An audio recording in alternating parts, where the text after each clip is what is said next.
Did you experience something like that where you were at the point where you're convincing yourself to stay, even though you may not deep down believe the reason why? I I started trying to look up. I would, if you saw my Google search history, you would just be blown away because there would be a paragraph of things in the box, but like I would Google things like behaviors that he had, things that he would do that was outside of the physical abuse. Because the physical abuse wasn't really happening then. It was more emotional and mental abuse. And so I would Google things about the silent treatment, the way he would, for the smallest disagreement, he would leave for days, cut all contact, block me. And I was so confused. Sometimes it was a relief, sometimes I didn't care, but ultimately he was playing on the fact that he knew I had real deep-seated abandonment issues from my childhood. And it became devastating because I remember talking to him and saying, listen, this is really hard for me. If we have a disagreement, if you don't want to talk about it, just go to another area in the house or something, leave for a little while to cool off, but don't leave because this is really difficult for me. And he did it more. And so what I learned was, Googling different symptoms of things, that this was a symptom of a narcissist. And I was in therapy not long after that, and she met him, and he insisted on coming to my therapy sessions. And I allowed it, and she was the one that told me that she had everything in her belief that he was a covert narcissist.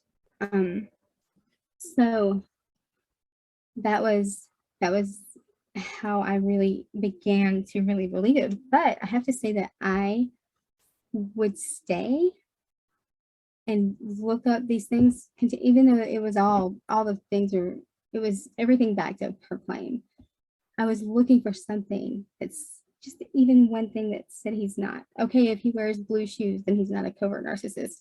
Something that, you know what I mean? And I was, but at the same time, looking for what I was doing to make it my fault.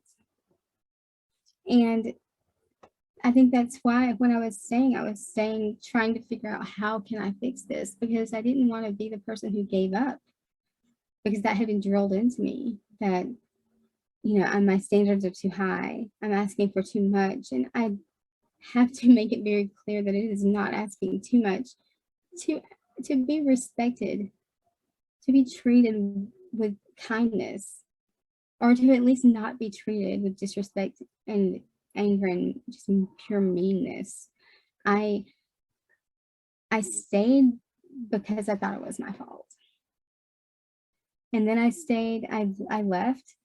And then when I was forced back and with him, it was because of the financial abuse. I mean, honestly, he cleared the bank the minute I walked out the door.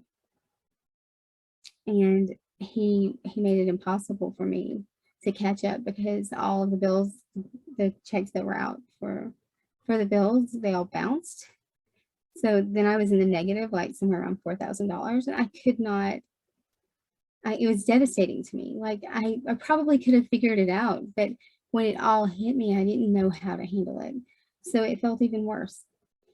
And then I have to say, every time you let them back in, it's worse because they realize that you don't have any other options or that you're not going to leave. So they treat you even worse. And that's how it went. And then the physical abuse started happening. And I got a restraining order last July. And same thing. I ended up back there with him 2 months later.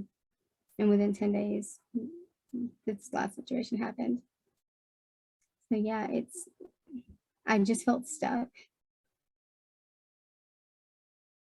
And you can't open up to people in your family who come at you with, what did you do?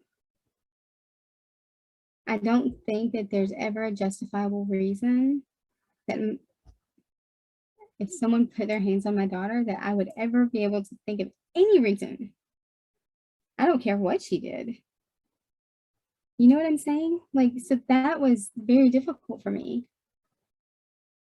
And, when it's your family, obviously you go back to self-reflect and blame yourself. And that's where I was. It's amazing how it's amazing what your family will put you through when the situation arises, right? Like a type of you can have a divorce and someone in your family would ask you, okay, um, it's your fault and you did this. You can have a situation where you're being abused in the many forms of abuse, and they turn and ask you what you did.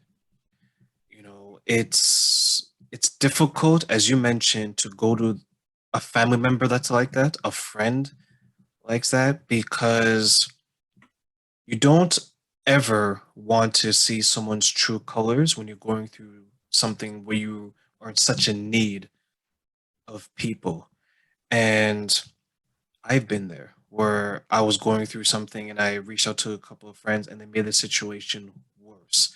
Not because of what they didn't say, well, it was because of what they did say. And to be very honest, what I learned in that situation was that I need to be a better judge of character. I need to make sure that the people I go to 100% are going to uplift me.